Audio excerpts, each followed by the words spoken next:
পরবর্তী প্রশ্ন। আসসালামু আলাইকুম রহমতুল্লাহ বরকাতুহু। ওয়ালাইকুম আসসালাম।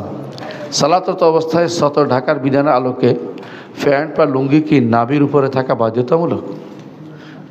যদিও শরীরে জুব্বা বা পাঞ্জাবি বা বড় শার্ট দিয়ে উরু পর্যন্ত ঢাকা থাকে। জাযাকাল্লাহু খাইর। যদি বড় শার্ট দিয়ে ঢাকা থাকে তাহলে নাভির ওইটা ভিতরে কি উপরে কি নিচে নামলে ওইটা কিছু যায় আসে না। একজন মানুষের যদি কোনো বড় জামা থাকে, পায়জামা যদি নিচে নেমে যায়, প্যান্ট নিচে নেমে যায়, এটার জন্য কোনো নামাজ নষ্ট হবে না।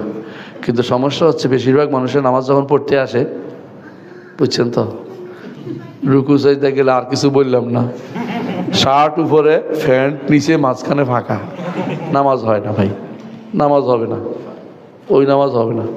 উপরে কাপড় থাকে এরপর নিচে নেমে গেছে, এটা তার জন্য সমস্যা না, নামাজ হয়ে যাবে। ঢাকনা থাকলে হইল, ঢাকা থাকলে হয়ে গেল, ইনশাআল্লাহ সমস্যা নাই। কিন্তু এটা ভয়াবহ আকার ধারণ করবে যখন উপরে কিছু না থাকে, বুঝলেন তো।